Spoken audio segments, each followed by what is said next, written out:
किसी किसी नहीं इच्छा हो मंदिर में नहीं जाने की इच्छा मत जाइए, दान पुण्य नहीं करने की इच्छा मत कीजिए, जब पुण्य दान नहीं करना हो मत कीजिए। ये बड़ियारी कराने का चीज नहीं होता है, लेकिन आप शांति से बैठ करके अपने भीतर जो हमारी आकाशवाणी है, भीतर जो हमारे शरीर में है, इससे आप बात कीजिए, विचारिए कि क्या धर्म होता है, क्या यज्ञ होता है, क्या संस्कृति होती है, क्या संस्कार होता है, क्या पूजा पाठ होता है, क्या सत्य होता है। अगर भीतर से आवाज आ रही है तो मानिए कि उसे छोड़ना नहीं चाहिए। अब भीतर से गवाही नहीं दे रही हो, छोड़ दीजिए अपने आप में। यही धर्म है, यही संस्कृति है, यही संस्कार है, यही सभ्यता है। इसके द्वारा हमें प्रेरणा प्राप्त होता है। धर्म क्या है, अधर्म क्या है, नीति क्या है, नीति हमेशा मैं बताता हूं। कोई व्यक्ति किसी पूर्व संस्कारों के कारण रात दिन उल्टा खाता है, उल्टा पीता है, उल्टा रहता है, उल्टा व्यवहार है, लेकिन चाहता है कि हमारा बेटा बेटी परिवार भाई कहीं गलत मार्ग में न भटके। यही तो धर्म है। भले वो अपने गलत मार्ग में भटका हुआ है, लेकिन प्रैक्टिकल में धर्म की बात बता रहा हूं। क्या हमारी आवाज आती है? एक रात दिन 24 घंटा रिजर्व रहने वाला शराब में है, लेकिन वो नहीं चाहता है कि हमारा बेटा बेटी भाई भी शराबी हो जाए। भले के भीतर से उसकी आत्मा इस बातों को गवाही नहीं देती है कि अपने आप में हाँ, अगर कहीं एक व्यक्ति को पढ़ा है तो भीतर से प्रेरणा होती है कि सारा परिवार हमसे भी अधिक पढ़ करके आगे बढ़ जाता, हमेशा प्रेरणा होती रहती है। लेकिन एक व्यक्ति कोई अगर पीता हो तो ये नहीं चाहता कि हमसे भी पियकर हमारा बेटा हो जाता, हमारा भाई हो जाता। यही तो धर्म है जो हमें भीतर से मंदिर में जाना, घंटी जो लाना है, हम सब लोग जानते हैं। गंगा में डुबकी लगाना है, धर्म सब लोग जानते हैं। जग जग आदि करना है, धर्म भी हम लोग जान लिया है अपने आप में।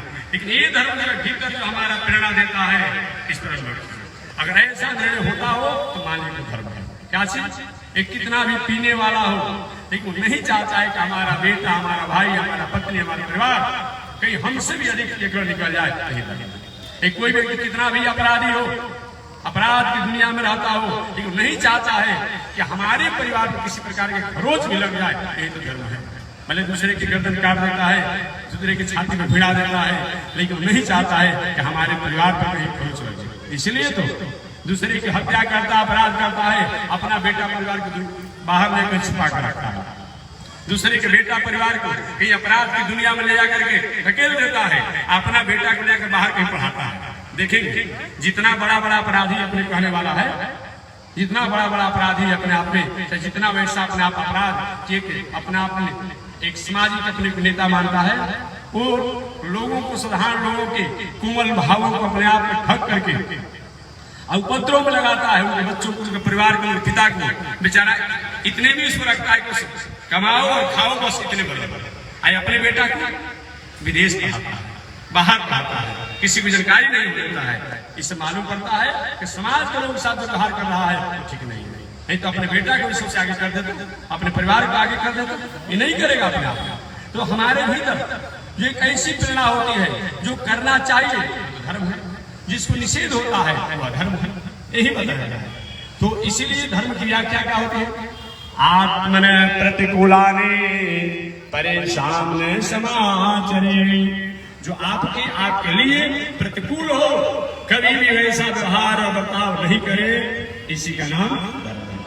अगला मन अपूत समाचर्यता, आत्मा जिस चीज को गवाही नहीं देती हो उसको नहीं करना, आत्मा जिसको गवाही देती हो उसको करना, इसी का नाम क्या है? अब निर्णय अपने आप में, किसी व्यक्ति से नहीं पूछना, किसी ग्रंथ से नहीं पूछना, अपने भी निर्णय करना है। क्या ये करना चाहिए कि नहीं, क्या ये नहीं करना चाहिए, करना चाहिए। भीतर से अगर गवाही देती हो तो माने करिए, नहीं देती तो मत कीजिए। इसी का नाम क्या है? आकाशवाणी, जो हमेशा 24 घंटा हमारे भीतर प्रेरणा देती रहती है। वही ब्रह्मा जी को आकाशवाणी आप सृष्टि का विस्तार करें। ब्रह्मा जी के सृष्टि का मटेरियल नहीं है तो सृष्टि कहां से निकल? कोई मटेरियल हो सृष्टि करने का, तब तो मैं सृष्टि करूं।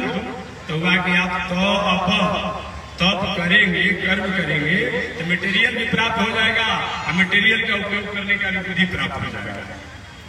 आप कर्म करेंगे तो वस्तु क्या प्राप्त हो जाएगा, व्यवस्था प्राप्त हो जाएगा। वस्तु व्यवस्था के द्वारा आपको सुख शांति भी प्राप्त हो जाएगी। आप कर्म कीजिए।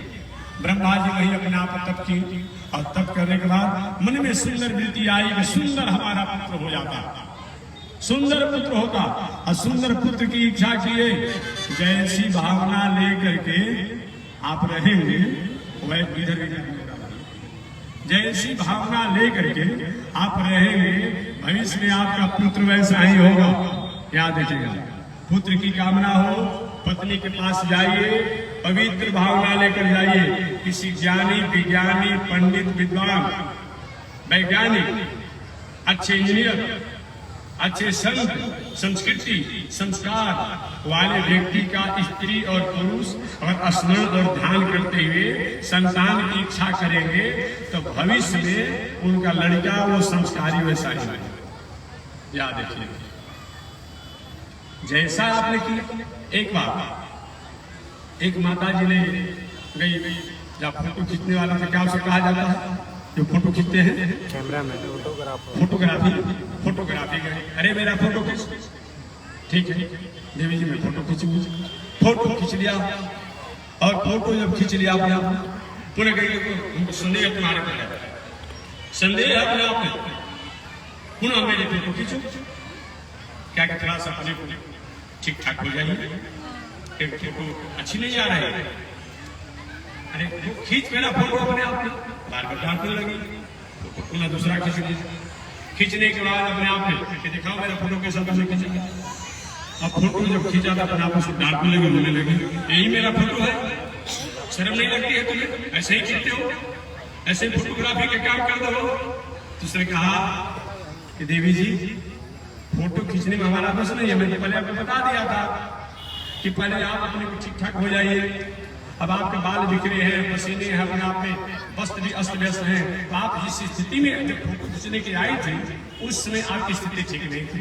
मैं कहने के बाद भी आपने नहीं मानी और आपने किया, इसमें मेरा क्या दोष है।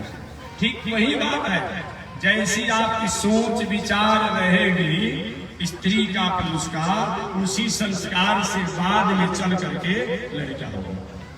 अब बाद में पश्चाताप करने से, पछताने से कुछ होगा नहीं। कुछ लोग कहते महाराज जी मेरा लड़का मेरी आज्ञा नहीं मानता है, तो हम कभी कभी हंसी पूछ देते हैं, हंस के। अच्छा ये बताइए कि आप अपने बाप की आज्ञा मानते थे? एक व्यक्ति हमसे कहा था कि महाराज हमारा बेटा जो अपनी पत्नी की आज्ञा मानता है, पत्नी के साथ रहता है।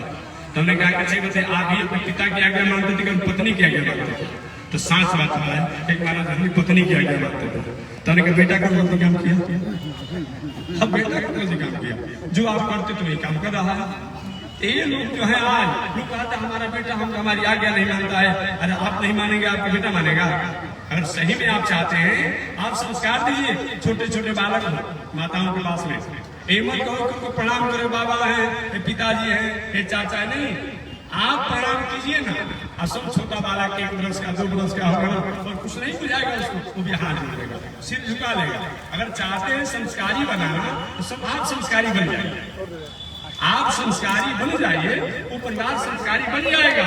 लेकिन आप अपने बोतल से अपने आप लड़का आएगा उससे बोतल भरवाएगा, कहीं कहीं मेरे बेटा शराबी बन गया। यही काम है। यहाँ पे पहले के लोग सीलम लड़के से भरवाते थे, क्या करेंगे? नहीं ऐसे गलत भी आदत हो कई बच्चों के सामने मत पढ़ने दीजिए। बहुत बड़ा उसका रिएक्शन हुआ, बाद में आपके द्वारा कंट्रोल नहीं हो पाएगा। इसलिए विचार करना चाहिए अपने आप। जो भी अभिभावक है, चाहे माताएं हो, उस पर हो, इतना ही नहीं कोई आपके द्वारा असामाजिक, असभ्यता, अश्लील, अभद्र ऐसा कोई वीडियो हो, टेलीविजन हो, मोबाइल हो, सुनते हो, कहते हो, अगर छोटा छोटा बच्चा अपने आप में वो सुनेगा, देखेगा, सब करेगा तो बाद में आपका अनुशासन में रहेगा?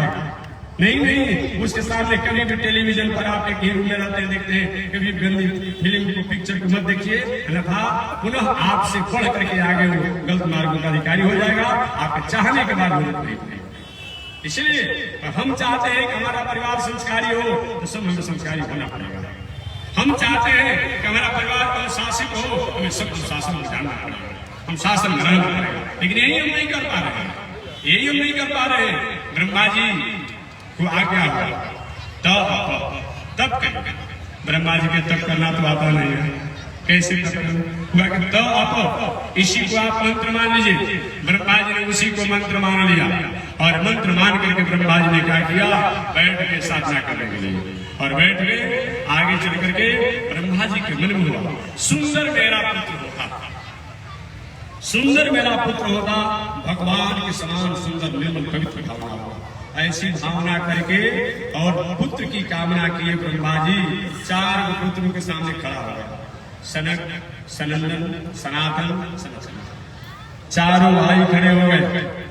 एक मेरा नाम बता दीजिए, मेरा काम बता दीजिए, मेरा धाम बता दीजिए। एक तुम्हारा नाम रहेगा सनक, सनंदन, सनातन, सनत कुमार, तुम हमारे सृष्टि में सहयोगी बनो। 4 भाइयों ने हाथ उठा लिया, मेरे बस की बात नहीं। एक ब्रह्मा जी से पवित्र भावना में थे कि हम सृष्टि का विस्तार नहीं करेंगे, हम साधक बनेंगे, हम तपस्वी बनेंगे। तुम तपस्वी बन हमारे सजाओ तब तुम्हारी कार्य चले गए। पुनः ब्रह्मा जी को थोड़ा सा आवेश, मेरा पुत्र मेरी आज्ञा नहीं माना, और उस आवेश की स्थिति में ब्रह्मा जी को अपने आप एक बालक में, इस बालक का नाम था रुद्र। क्या नाम पड़ा? रुद्र। रौद्र करने के कारण उस बालक का नाम पड़ा रुद्र। कहा मेरा नाम बताइए, मेरा काम बताइए, मेरा नाम बताइए। ब्रह्मा जी ने एक तो बताया तो काम किया गया, तुम अपना काम क्यों पूछ रहे हो? तो तुम जन्म लेते ही रौद्र की हो, रोए हो, आवाज की हो, चिल्लाए हो, तो तुम्हारा नाम रहेगा। मेरा काम बताइए कि तुम सृष्टि का विस्तार करो। वही रुद्र जो है सांप, बिच्छी, भूत, प्रेत, शाकनी, डाकनी, बाघ, सिंह, उड़ार, जितने भयावह और हिंसक जीव हैं सब वो रुद्र में प्रकट कर दिए। ब्रह्मा जी की सृष्टि को बंद करो, मेरी सृष्टि को समाप्त हो जाएगी। लेकिन जो हो गया सो हो गया, सो हो गया सो हो गया अपने आप में। हम क्या करें?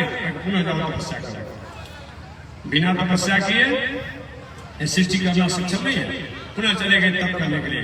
वाद में चल करके रुद्र तपस्या करके 11 रुद्र और 11 रुद्राणी प्रकट किए, और पहले एक रुद्र एक रुद्राणी, इस तरह 12 रुद्र और 12 रुद्राणी। आगे ब्रह्मा जी को पुनः आगे आगे और सृष्टि का विस्तार करें। ब्रह्मा जी ने कहा सृष्टि का विस्तार क्या करें, अनुकूल तो पुत्र हो नहीं रहा, नहीं कीजिए, कर्म कीजिए। ब्रह्मा जी ने पुनः अपने आप में कर्म किया और सृष्टि किए, तो सृष्टि करने पर 10 बालक प्रकट हुए। 10 बालक, मरीचि, अत्रि, पुलह, कर्तु, वशिष्ठ, भृगु, अंगिरा, दक्ष और सबसे छोटे पुत्र के रूप में नारद बाबा। ये 10 ऋषि लोग प्रकट हुए ब्रह्मा जी द्वारा। 10 जब प्रकट हुए, 10 पुत्र जो प्रकट हुए, ब्रह्मा जी ने कहा बेटा मेरे सृष्टि में सहयोगी बनो, मेरे सृष्टि में तुम सहयोगी बनो। ऐसा जब आज्ञा हुआ तो आज्ञा होने के बाद ये सब लोग ने कहा पिताजी कैसे सहयोगी बने, हमें ज्ञान तो नहीं है, लेकिन नहीं मैं जैसा संकल्प करता हूं ऐसा तुम लोग काम करो। उस समय मैथुनी सृष्टि नहीं थी। क्या चीज? स्त्री पुरुष के दाम्पत्य जीवन से सृष्टि का विस्तार नहीं था। संकल्प होता हो जाता है। इस पर भी कुछ का प्रश्न होता है कि कैसा हो सकता है? क्या रोटी में से पीवा निकल सकता है, पसीने से चिलर हो सकता है, कपार में से भीड़ हो सकता है, खाटी में से खत्म हो सकता है। उन लोग का कौन विवाह होता है जैसे सिंदूरदान होता है? बताइए ना, सिंदूरदान किया जाता है क्या? ये पसीना से हो जाता है, कपार में से अपना गर्मी से हो जाता है, खाटी की गर्मी से खत्म हो जाते हैं, गोबर इत्यादि सारा बिच्छू हो जाते हैं। कौन नहीं जानता है जी? कहते हैं महाराज तो एक गुजर नहीं है इस सृष्टि में जो ऐसे जीव जो है। अरे और बात तो छोड़ दीजिए ना, आपके पास भात है, अब भात कहीं बोरी में आपने फेंक दिया और 10 दिन रह गया, उसी में से कीटाणु निकल जाता है, वो भात ही कीटाणु हो जाता है। और बताइए कौन का विवाह संदेह होता है? कौन बड़ी बात है? क्या आश्चर्य आप बोलते हैं? अब वो तो जो है सृष्टि के सिद्ध भाग है अपने आप में, सृष्टि के सृजनहार है, इसलिए ऐसे ऐसे प्रश्नों को आप संदेह मत कीजिए। और उसमें भी आज के युग में हमसे एक बार प्रश्न किए, तभी तो हाईटेक का युग हो गया। आपने प्रश्न किया था एक बार कि महाराज जी आप कहते हैं कि सहस्र गोपी एक नारायण, भगवान श्री कृष्ण जो लीला किए थे तो लाखों लाखों गोपियों के साथ एक साथ कैसे कर गई, एक ही दिल, एक कपूर बात आती है। हमने कहा अब मत पूछिएगा, अभी तो विज्ञान का युग चल रहा है, मोबाइल सबके पास है, कंप्यूटर है, रेडियो है, टेलीविजन सब है ना जितने पास में।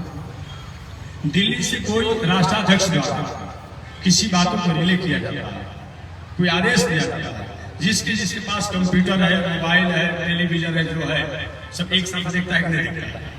वो तो है एक आदमी बोलता है, लेकिन करोड़ों हाथों में मोबाइल है तो करोड़ों लोग देख लेता है, करोड़ों लोग के पास कंप्यूटर है सब लोग देख लेता है, करोड़ों के पास टेलीविजन है देख लेता है। वो विज्ञान की चमत्कार हो सकती है, वो विज्ञान कितना हो सकते हैं, तो उसी विज्ञान और उसी ज्ञान द्वारा भगवान श्री कृष्ण और एक होकर के अनेक गोपियों को दिखाई पड़े तो कौन आ सकता है? काहे को शंका करते हैं, क्यों शंका करते हैं, अब काहे को शंका करते हैं? ऐसा शंका मत कीजिए अपने आप में। तो मैं निवेदन करना चाह रहा, ब्रह्मा जी जिसने 10 ऋषियों का सृष्टि की, उसने मैथिली सृष्टि, स्त्री पुरुष के दाम्पत्य जीवन से सृष्टि का विस्तार नहीं था, शंकर द्वारा सृष्टि हुआ। क्या 10 ऋषि लोग प्रकट हुए ब्रह्मा जी के सत्यकाम सत्संग से, एक उनकी छाया द्वारा एक बालक प्रकट हुए जिनका नाम था कर्दम ऋषि। क्या नाम था? कर्दम ऋषि। ब्रह्मा जी द्वारा एक उनके सत्यकाम सत्संग से एक कन्या भी प्रकट हुई, उसका नाम था सरस्वती देवी। क्या नाम था? सरस्वती देवी। सरस्वती देवी जब प्रकट हुई, न जाने किस कारण से ब्रह्मा जी की बुद्धि इधर उधर भटक गए। अब हम क्या जानते हैं? अब ब्रह्मा जी इस अपनी पुत्री को जन्म दिए, प्रकट किए, और उसी अपने पुत्री को पत्नी बनाने के लिए मन में उन्होंने भावना बना लिया। बहुत विचित्र बात। आजकल है पत्र पत्रिकाओं में, मैंने कुछ दिन पहले उत्तर प्रदेश में था, मैं एक अखबार में निकला था कि एक भतीजा ने अपनी चाची को लेकर भाग गया, निकला था। अब बताइए कितनी बड़ी शर्म, कितना बड़ा आश्चर्य है, समझिए। लेकिन क्या इस पर आश्चर्य करेंगे? नहीं, ये आश्चर्य करने की बात नहीं है। अगर विवेक से सही में कर्म नहीं किया जाए, मैंने बताया था, आपने बताना इसको रोक नहीं सकता, याद रखिएगा। इसलिए विवेक का कभी भी अपने आप खोइए मत, विवेक को कभी खोइए मत। ब्रह्मा जी सृष्टि के प्रारंभ में अपने बेटी को प्रकट किए, सरस्वती देवी को, और सरस्वती देवी को पत्नी जैसा व्यवहार करने के मन में भावना कर लिया। थोड़ी सी सावधानी हट दुर्घटना घटे, इसी तरह दिया गया है कि दुर्घटना घट भी रही है, लिखा हुआ है जहां कहा, तो दुर्घटना भी घट रही है कहीं न कहीं अपने आप में। ब्रह्मा जी ने थोड़ी सी विवेक से कर्म करना छोड़ा, अपने बेटी को ही पत्नी बनाने के लिए मन में संकल्प लिया।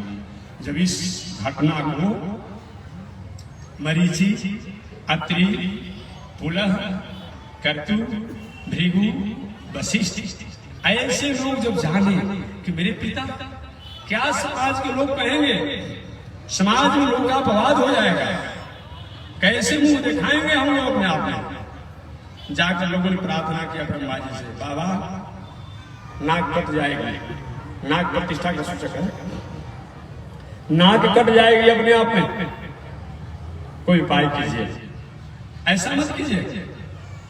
ब्रह्मा जी कि मेरा बेटा मुझको लाना दे रहा है।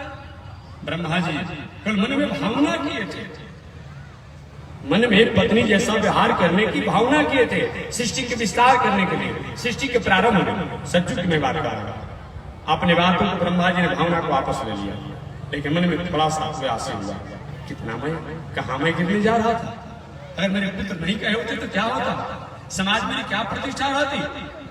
एक ब्रह्मा की स्थिति हो सकती है तो हम वरात बना सकते हैं।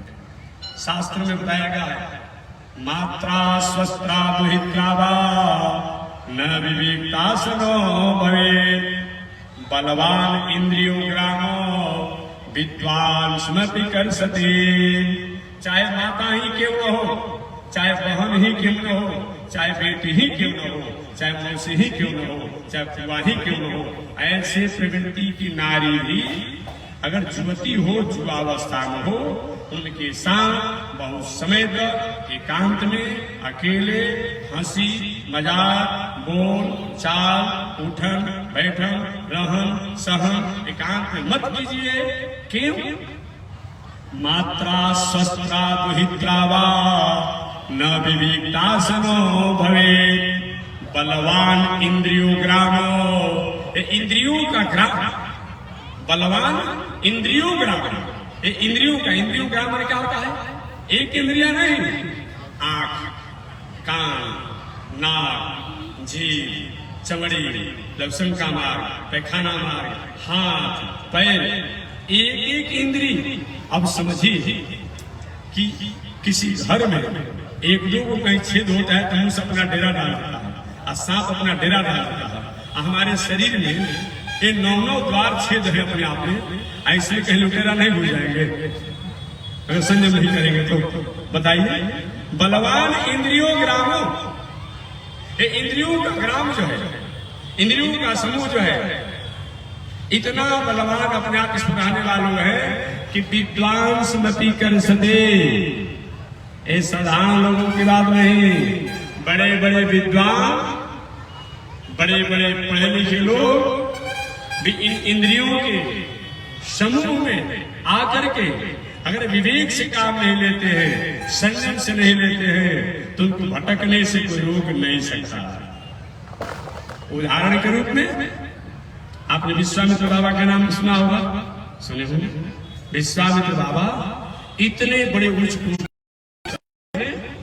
वायु फल लेते हैं, अपने आप बहुत प्रकार के फलहार, दूध, घी, मेवा, मिष्ठान सब खाते रहते हैं। लेकिन विश्वामित्र बाबा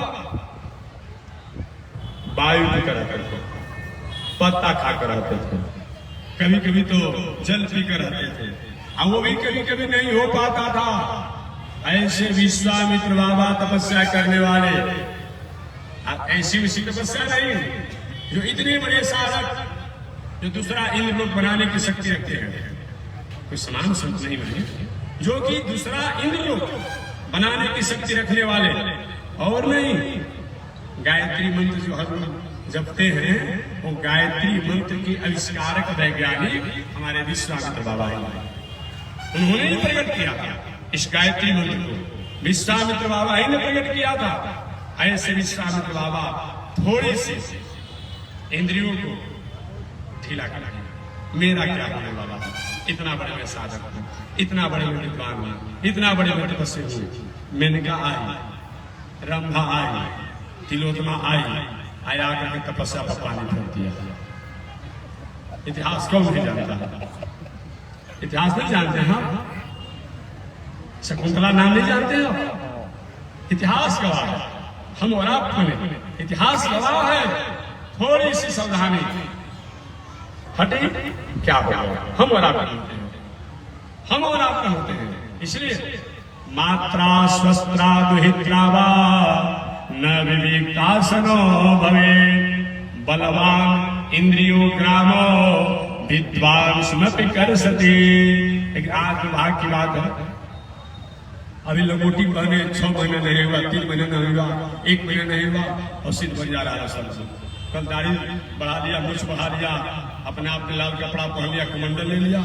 अब लड़की गोड़ दबाएगी, लड़की भोजन बनाएगी, लड़की नहवाएगी, लड़की आगे पीछे घूमेगी। बहुत बड़ा बाबा स्वामी जी वाले। ऐसे लोगों को सरकार द्वारा अनुशासित करके दंड देना चाहिए, न्यायालय द्वारा अनुशासन होना चाहिए। यह इस तरह समाज ज्यादा का अब कलंकित कर रहा है, साधु वेश कलंकित कर रहा है, संस्कृति कलंकित कर रहा है, संस्कार कलंकित कर रहा है। उससे अच्छा कि विवाह करके तुम्हारा दिनचर्या जियो। क्यों लोगों की संस्कृति को भटका रहे हो अपने आप में? लेकिन उसी को लोग राज ऋषि जी कह रहा है। ऐसा करने वाला हो फिर हमारे राज ऋषि जी अपने आप में, इनमें दोष नहीं लगता है। आप ही दोष देखने वाले हैं। विश्वामित्र जैसे मुझ कोटि की संग दोष लग सकता है, तुम ही राज ऋषि बनाने वाले हुए हो। यही लोग हो गए अपने आप में, राज ऋषि का पद भी देता है। नहीं नहीं, ऐसा नहीं होना चाहिए, ऐसा नहीं होना चाहिए अपने आप में। अब हो रहा है तो कहीं न कहीं आप अभिभावकों का भी दोष है। जो जानते हुए समझते हुए भी अपने परिवार के बच्चों को अपने आप में उस गलत मार्ग में भटकने के लिए आप कहीं गुंजाइश कर रहे हैं कि छोड़ रहे हैं, अच्छी बात नहीं। संत आदर के पात्र है, संत आदर के पात्र है, धर्म आदर का पात्र है, लेकिन मर्यादा संस्कृति साथ करके अगर कोई संत महात्मा कोई भी रह रहा है, वो अपने आप चाहे कितना भी ऊंचाई पे क्यों न हो, वह कभी भी स्वीकार करने जो नहीं है। ये बताइए, तो मैं निवेदन करना चाहता हूं इसी बात में। एक बार जैमिनी ऋषि जो बहुत बड़े न्याय के प्रणेता माने जाते हैं, व्यास जी के बहुत बड़े शिष्य हैं।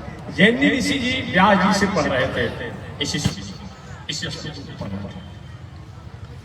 मात्रा स्वस्त्रा दुहित्रा वा न विविधता सनुभवे बलवान इंद्रियों ग्राम विद्वांस न कर सकते। जैमिनी ऋषि ने व्यास जी से कहा, हे गुरुदेव, ये श्लोक जो है वो ठीक है कि चाहे माता हो, बहन हो, बेटी हो, बुआ हो, मौसी हो, ऐसी भी नारियों के साथ एकांत में अकेले निवास न करें। इंद्रियों का समूह इतना चंचल है कि भटकने से भटकाने से रोक नहीं सकते। ये बात तो ठीक है, लेकिन इसमें ये जैमिनी ऋषि व्यास से कहा, गुरु जी इसमें एक शब्द बदल दीजिए। कौन सा?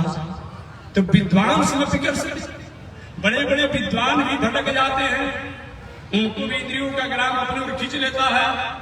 इसको हटा दीजिए, लिखिए कि ऐसे जो समान लोग हैं, ठीक है, नहीं मैं जो कह रहा हूँ ठीक नहीं, कोई हमको इस पर विश्वास नहीं हो रहा, संशोधन कर रही कि ठीक है, समय बताएगा, समय बताएगा।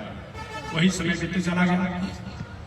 एक दिन व्यास जी महाराज ने जैमिनी ऋषि के आश्रम पर माया से बालिका बन गए, माया रूप में बालिका बन गया। माया मैंने कहा, क्योंकि ड्रामा रामा होता है ना, कोई लड़का अपने आप कोई लड़की बन जाता है, कोई सीता बन जाता है, कोई रुक्मिणी बन जाता है, कोई राधा बन जाता है, यही माया है।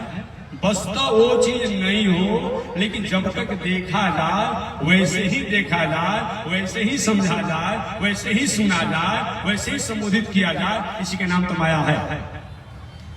जो सही नहीं हो, लेकिन जब तक उसके साथ और जब तक सुना जाए, देखा जाए, वैसा प्रतीत हो, उसी का नाम माया है। आप टेलीविजन देखते हैं, किसी प्रकार की चीजों की जो घटना देखते हैं, नाटक देखते हैं, कुछ देखते हैं टेलीविजन पर, जब तक किसी रोल को देखते हैं, सीन को देखते हैं, अपने आप में घटता है जी, चाय बाद में पिएंगे, भोजन बाद में होगा, लेकिन देखते रहते हैं। लाइन कर जाए तो कुछ होता है। अब समझिए 2 फीट या 3 फीट के टेलीविजन पर कोई 7 फीट का कोई नायक रहेगा, कुछ दिखाया जाता है अपने आप में। देखते हैं कोई नायक है, रो रहा है, अगले दिन से अपने आप बिजली की, पानी की व्यवस्था नहीं होगी, मैं आप उदाह करूंगा, लोग रोते हैं। ऐसा सरकार निर्दयी है, बात भी सुनिए। अब उसमें लाइन कर जाए तो वो नायक वहां होता है क्या?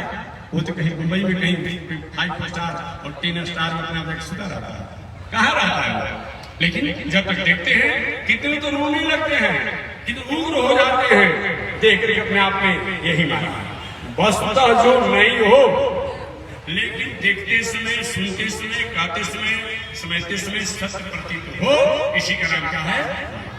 ये सब संसार में रहते हैं, पत्नी अपना नहीं है, बेटा अपना नहीं है, घर द्वार अपना नहीं है, गाड़ी घोड़ा अपना नहीं है, लेकिन जब तक हम हैं तब तक छोड़ पा रहे हैं। सही में अगर अपना होता तो जाते तो साथी पत्नी को ले जाते, चलो भंडारा बनाना है तो ले जाता है क्या? जाते समय जब जाने लगे तो कहते हैं हम तो जा रहे हैं साथ में, तुम ही चलो ना, बर्तन भी ले लो, कुछ चावल ले लो, कुछ दाल ले लो। ऐसा होता है क्या? नहीं होता है, नहीं होता है। इसे मालूम पड़ता है कि नहीं हमारी है, लेकिन जब तक साथ है होता है कि हमारी है, चाहे पत्नी हो या पति हो। बस तो अपने आप में सत्य नहीं हो, लेकिन जब तक रहा जाए वह सत्य प्रतीत हो, इसी का नाम क्या है? इसी का नाम है। हमारे व्यास महाराज ने माया द्वारा, वस्तु थे नहीं, लेकिन बालिका का वेश बना लिया और 2-4 बालिका को प्रकट कर दिया अपने माया द्वारा। और जहाँ जैमिनी ऋषि जी का आश्रम था, वही जैमिनी, समय कितना हो रहा है? अच्छा 7:30 में बता देना, बंद कर दो, 10 मिनट बंद कर देंगे, बढ़ा दे 7:20 हुआ तो बता देना, 7 20 को बता दिया। चलिए मैं निवेदन कर रहा हूँ इस प्रसंग को पूरा कर कल भी जरूर था। जैमिनी ऋषि अपने आप में देखिए अचानक वो बालिका अपने आप में जैमिनी ऋषि के आश्रम के आसपास में क्या किया, वो कंध खेलने लगे, फुटबॉल खेलने लगे अपने आप में। अब ऐसे खेलते खेलते अपने आप अचानक जोरों से आंधी तूफान आ गया। ये कहना नहीं पड़ेगा अब तो यहाँ की घटना द्वारा कितना सुंदर पंडाल डाला था, कितना बड़ा था, अब एक घटना में आंधी तूफान बारिश से गिरा दिया ना। ये प्रकृति यही है, एक ऐसा अपने आप है जो अपने द्वारा दुनिया को संचालित करता है, उसे कोई भूलिए मत। लव निवेश परिमाण जुड़ा वर्ष कोटि चंद्र भय सिंह देव राम को काल उजास बदल, जो अपने द्वारा पूरे दुनिया को संचालित कर रहा है उसको कोई भूलिएगा मत। 1 मिनट में क्या से क्या नहीं कर देगा अपने आप में, इसलिए सब कुछ करिए लेकिन उसको भूलिए मत कि प्रकृति का नियामक भी कोई है, प्रकृति का नियंता भी कोई है, इसको कोई भूलिए मत। ऐसे अहंकार अगर होकर के उनको भूलते हैं शायद आपके धर्म ये बताया गया है। अब अचानक हमारे व्यास महाराज उन जैमिनी ऋषि के आश्रम के आसपास फुटबॉल खेलने वाले को निका अपने आप को बंदूक खेलने वाली बालिका के रूप में माया से हो गए। एक बार जोरों से तूफान आया, आंधी आया और आंधी तूफान आया, अब सब अपना अपना बचने में लग जाता है, बचाने में लग जाता है।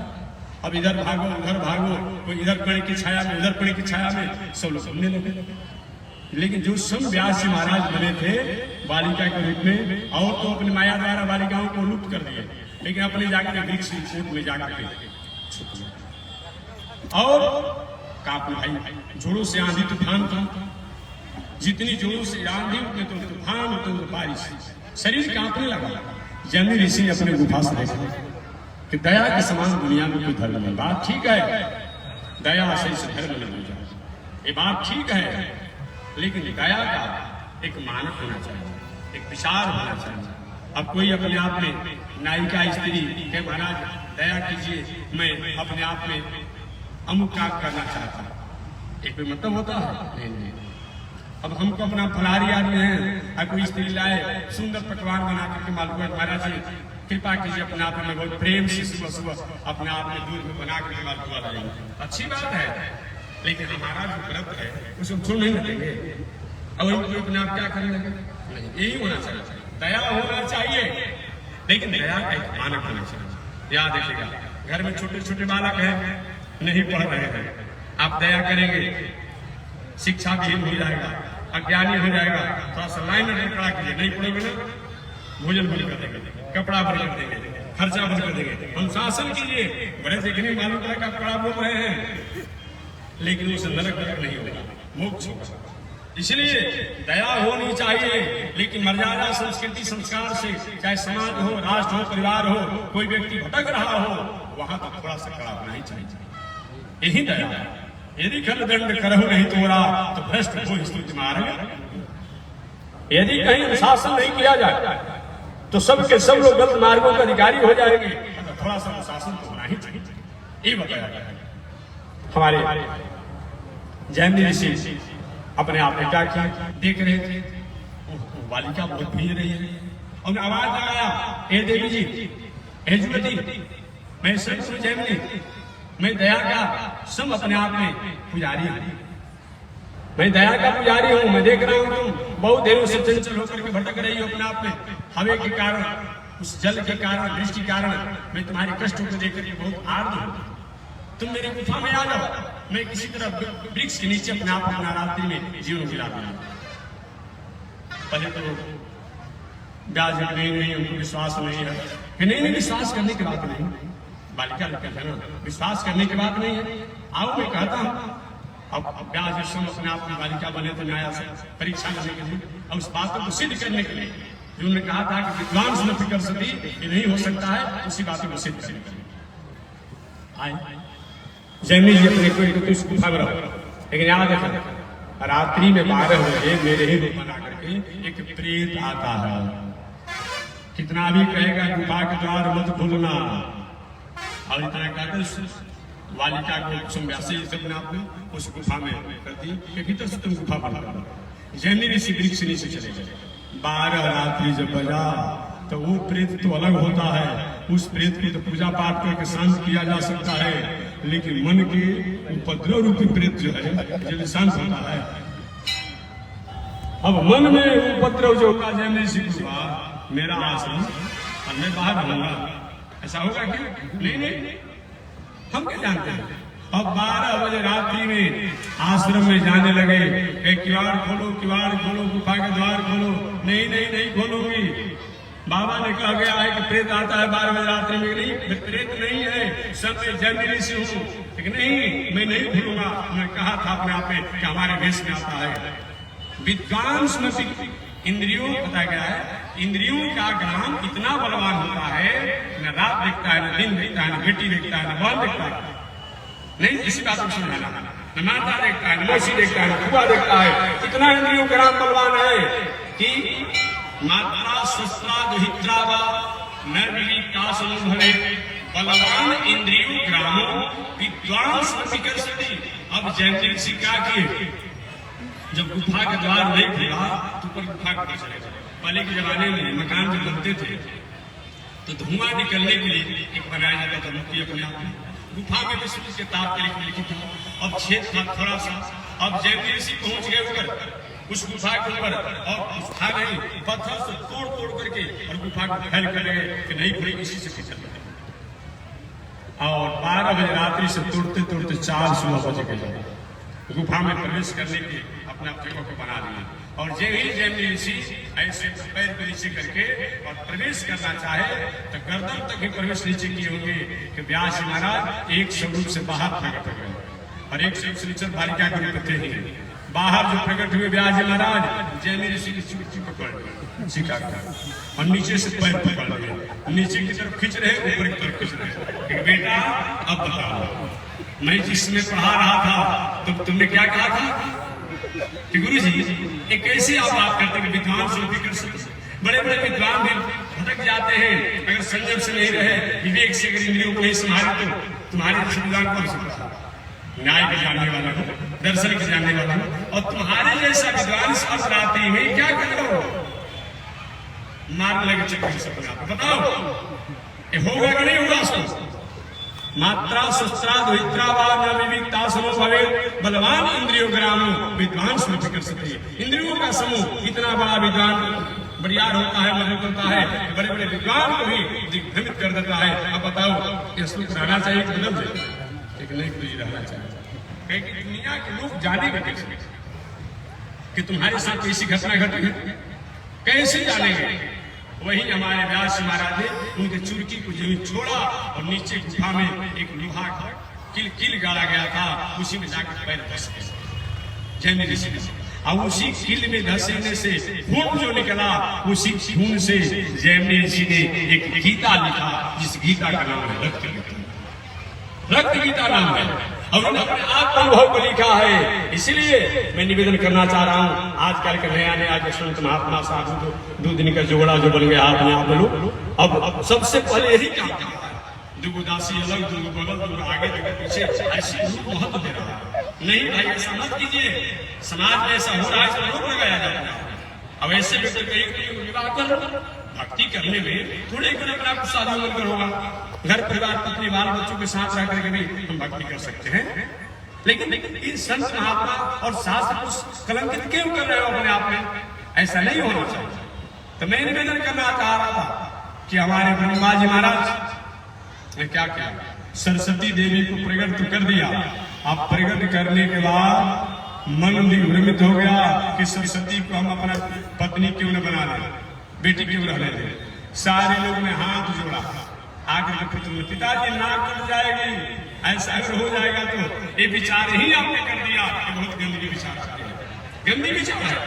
ब्रह्मा जी भावना आया, इसके कारण आज तक ब्रह्मा जी को उस आदर से नहीं माना जाता। शंकर जी का चबूतरा और शंकर जी का पिंडी हर गांव में हो जाएगा सनातन धर्म के यहाँ, कुछ नहीं तो पेड़ के नीचे ही बैठ जाएगा। ब्रह्मा जी का मंदिर या मूर्ति कहाँ पूजा में भले बोल दिया जाता है ब्रह्मा मुरारी तैयारी करके, कहीं के ब्रह्मा को बैठा दिया जाए सामूहिक रूप में, लेकिन निजी मंदिर के रूप में ब्रह्मा जी का मंदिर कहीं कहीं सुनने में आता है। कहीं कहीं निजी स्वतंत्र मंदिर में देखने और सुनने में आता है, वो उस कलम के कारण आज ब्रह्मा जी उस आदर से हमारे सनातन परंपरा में नहीं याद किए जाते हैं।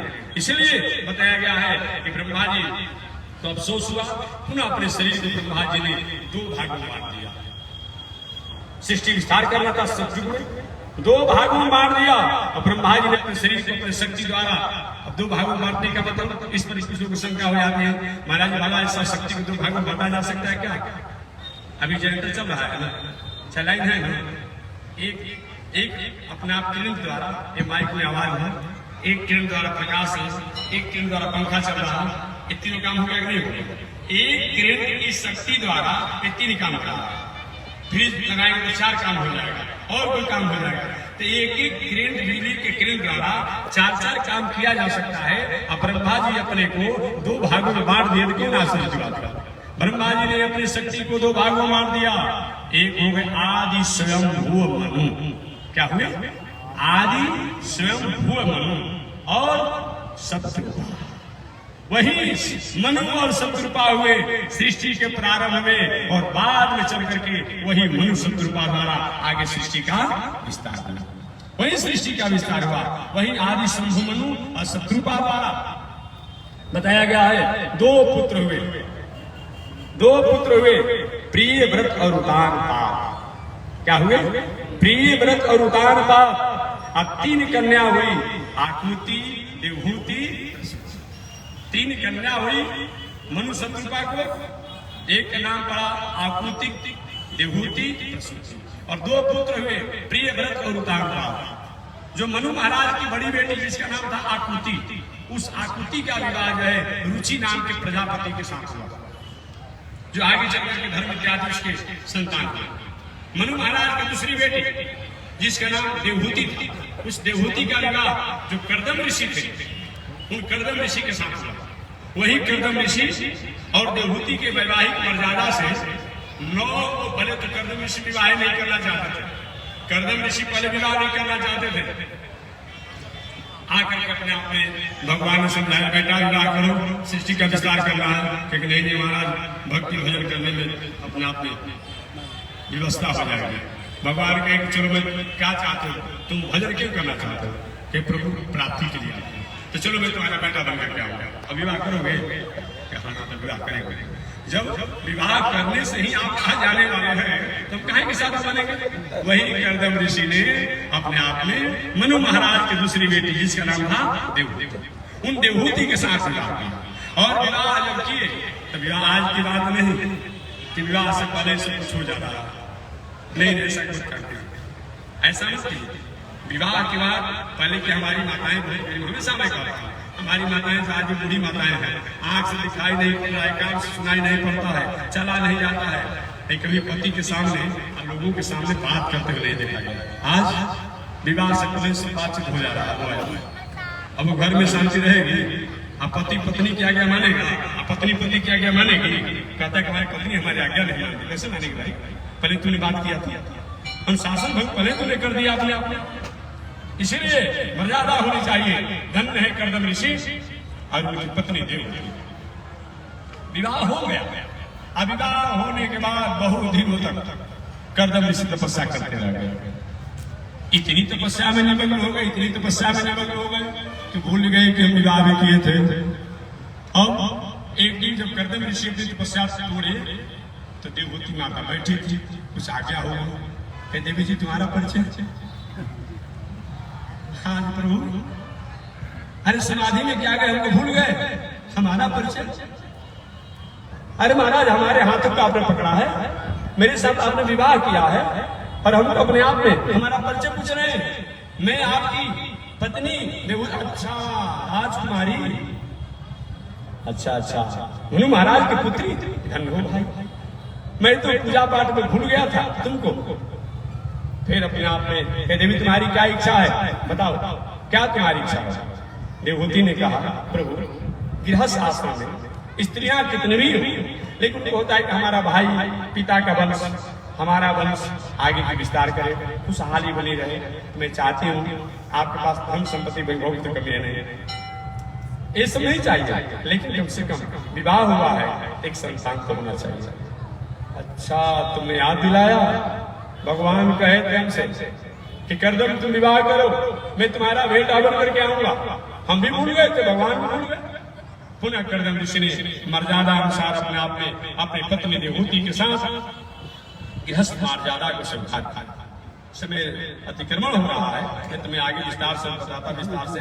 शास्त्र का नियम है, शास्त्र का नियम है कि स्त्री और पुरुष जिनको संतान की इच्छा हो, जिनको संतान की इच्छा हो, स्त्री और पुरुष को सबसे पहले तो मेडिकल साइंस से स्वस्थ होना चाहिए। मेडिकल साइंस द्वारा स्वस्थ आप नहीं होंगे तो कितना भी मंदिर में जाइए, कितना भी रुद्राभिषेक कराइए, महामृत्युंजय कराइए, पूजा पाठ कराइए, कुछ होगा नहीं। अरे भाई, खेत के चारों तरफ से महान कहीं कटा हुआ हो, अब पानी कितना भी लगेंगे तो रुकेगा पानी नहीं रहेगा, इधर उधर बह जाएगा। तो पहले मेडिकल साइंस भी करिए। सिर्फ कहा जाता है दवा और दुआ, ऐसे भी तो कहा जाता है जी, दवा और दुआ। पहले दवा तब दुआ, पहले दुआ तब दवा नहीं होगा, दवा तब दुआ। इसलिए मेडिकल साइंस का भी सहारा लेना चाहिए। ये भी तो अपने आप में भाई शास्त्र की बात है, आयुर्वेद है, वो भी वेद है अपने आप में, वो भी वेद है। तो मैं निवेदन करना चाह रहा था कि गृहस्थ आश्रम में बहुत लोग अपने आप में परेशान है संतति को लेकर। अगर नहीं होना होगा तो कोई क्या करेगा भाई, कुछ नहीं कर सकता है। लेकिन शास्त्र की एक मर्यादा है कि विवाह होने के बाद 5 वर्षों तक तो प्रयास कीजिए। बाद में अगर कहीं 20 वर्ष विवाह किए हुए आप पुत्र के लिए कामना करते हैं, डॉक्टर साहब क्या करेंगे, आसामी जी क्या करेंगे, कुछ होने वाला है। अब भजन कीजिए, बस उसी में कल्याण, उसी में कल्याण। विवाह के बाद समय अनुसार संतान की इच्छा होनी चाहिए, कामना होनी चाहिए। ये कोई विषय भोग नहीं है, एक संस्कृति है, एक मर्यादा है, एक संस्कार है। ऐसा विचार करते हुए स्त्री पुरुष जब विवाह होने के बाद वैदिक मर्यादा अनुसार जब विवाह हो जाए और संतान की इच्छा हो, तो स्त्रियों को अशुद्धि अवस्था होने के बाद, जो मान लीजिए कि आज 8 बजे सुबह से लेकर के और 8 बजे रात्रि तक के बीच में जो अशुद्धि अवस्था होती है, उन अशुद्धि अवस्था को भी एक दिन गिन लेना चाहिए। और गिनने के बाद उसको एक दिन गिनना है। 8 बजे सुबह से 8 बजे रात्रि तक के बीच को एक दिन गिनना चाहिए। और उससे सब दिन पर अगर संतान की इच्छा किया जाता है, उसमें 4, 6, 8, 10, 12, 14 और मेडिकल साइंस के अनुसार से चौथा दिन संतान की इच्छा किया जाएगा। लड़का तो होगा, लेकिन लड़का गर्भ में से ही रोगी होगा। जन्म से पहले ही लड़का रोगी होगा, कितना धन कमाएंगे। 6वां दिन का लड़का जो होगा भाग्यहीन होगा, जन्म तो ले लेगा, लेकिन जिंदगी भर नीमक रोटी जुटाते जुटाते परेशान हो जाएगा। इसे आगे जीवन में कुछ कर नहीं पाएगा। इसलिए कम से कम 8वां दिन, 10वां दिन, 12वां दिन, 14वां दिन और मेडिकल साइंस के अनुसार 16वां दिन से संबंध किया जाता है संतान की मर्यादा को लिए। पवित्र भावना हो करके तो सुंदर संतान होता है लड़का। आप विषम अपने आप में 5, 7, 9, 11, 13, 15 इन दिन अगर अपने आप गृहस्थ मर्यादा को स्वीकार किया जाता है तो कन्या होती है। लेकिन 5वां दिन वाला कन्या भी कमजोर भाग वाली होगी, 7वां दिन वाली मध्यम होगी, 9वां दिन का भी संबंध से जो होगा कन्या होगी, थोड़ा ठीक होगी अपने आप में। इसके बाद 11वें दिन और 13वें दिन के संबंध से जो कन्या होती है वो ठीक नहीं होती है, इसे उसको संयम करना चाहिए। 11वें दिन के संबंध से जो कन्या होगी और 13वें दिन के जो संबंध से कन्या होगी, वो जब बड़ी होगी और बड़ी होने के बाद माता पिता पति के मर्यादा को कलंकित करने वाली होगी। जब तक उसका विवाह नहीं हुआ होगा, इस पर ध्यान देने के बाद 11वां दिन के संबंध से जो कन्या होगी या 13वां दिन के संबंध जो कन्या होगी, बाद में चल गए वो वर्ण संकर संतान को जन्म देने वाली होगी, चाहे जाने आप या न जाने। जब तक उसका विवाह नहीं होगा तब तक भी अवैध और गलत मर्यादा, गलत धर्म, गलत आचार व्यवहार तो होगी। और विवाह होने के बाद भी अपने पति से अलग अलग कहीं गलत मार्गों का अधिकारी होगी। अतः दोनों परिस्थितियों में 11वें दिन और 13वें दिन पर संयम करना चाहिए। ये बताया 15वां दिन की जो कन्या होती है राजयोग वाली होती है। भले अज्ञानी हो जाए अपने आप में, वो कन्या का अपना बन जाता। राजयोग वाली अर्थात जब जन्म लेगी अपने पिता के यहाँ, उनके पिता कोई खेती व्यापार करेंगे, राजयोग माने दिन दुना रात चौगुना बढ़ जाएंगे। और जहां उसका विवाह होगा, विवाह होने के बाद भी उसके पति का भी राजयोग वाला हो जाएगा, दिन दुना रात चौगुना अपने खेती व्यापार द्वारा बढ़ेगा। इस तरह अच्छा 15वां दिन बताया गया है, या तो 9वां दिन, या तो 7वां दिन, या तो 15वां। इस तरह शास्त्र बताया गया है।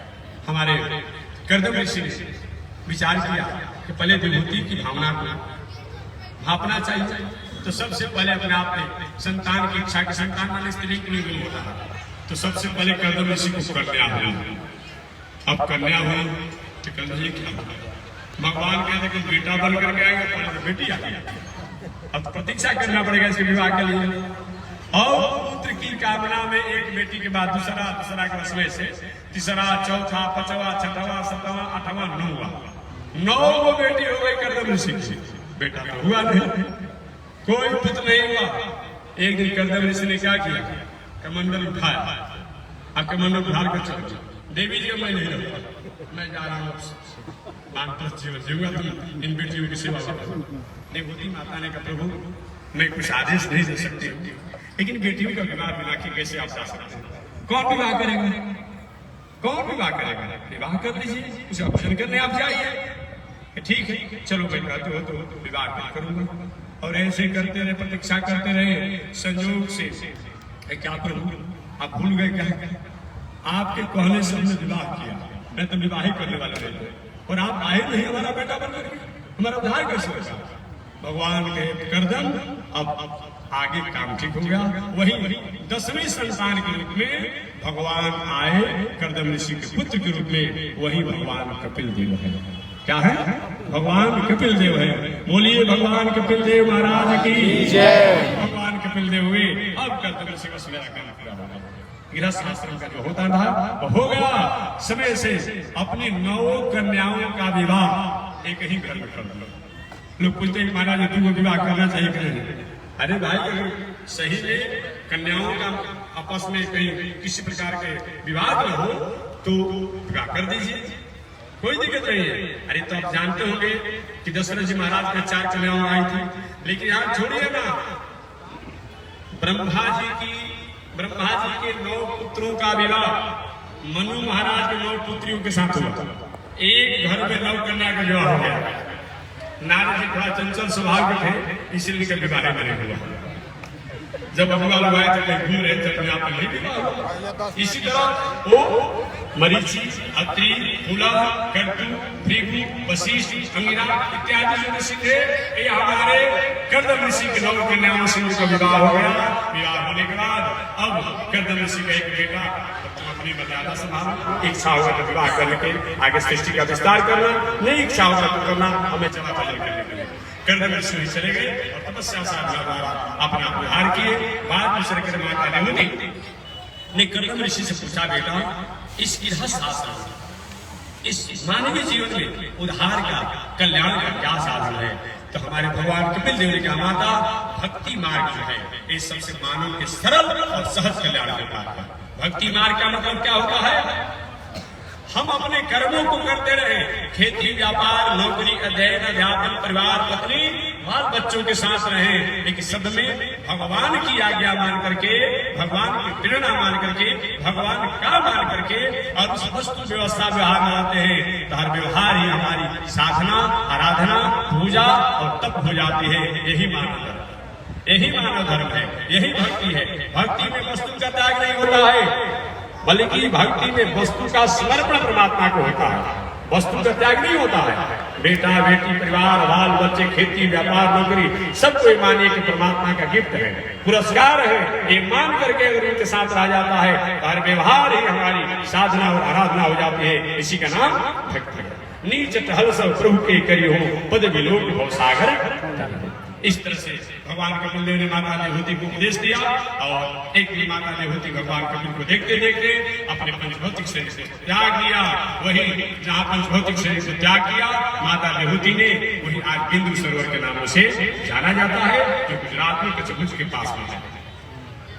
गुजरात प्रदेश में अपने आप में है। और इधर भगवान कपिल देव अपनी माता का संस्कार करने के बाद आगे वे सागर की यात्रा की और सागर में जाकर के वही तपस्या करने लगे। ऐसे भगवान कपिल देव है। तो मैं निवेदन करना चाह रहा था कि ब्रह्मा जी महाराज ने इस तरह आगे की सृष्टि किया। शेष चर्चा अगले दिन करूंगा कि आगे चल करके ब्रह्मा जी ने सृष्टि को कैसे आगे बढ़ाया, इसकी चर्चा अगले दिन होगी। आज इसी के साथ वाणी विराम। एक बार भगवान को श्रीमन नारायण लक्ष्मी नारायण, श्रीमन नारायण लक्ष्मी नारायण, श्रीमन नारायण नारायण नारायण, श्रीमन नारायण नारायण नारायण। लक्ष्मी नारायण भगवान की जय। स्वामी महाराज की जय। श्री चिदंबरी स्वामी महाराज की जय। ओम शांति है, शांति है, शांति है। तो ठीक कल प्रातः काल की आरती अपने आप हम अपने समय से करेंगे। कल भी भगवान की आरती होगी, कल भी में रहना है और परसों भी आरती उरती करने के बाद 10 बजे के बाद, परसों 17 तारीख को 10 बजे के बाद जहाँ हमें यात्रा करना होगा मैं यात्रा करूंगा।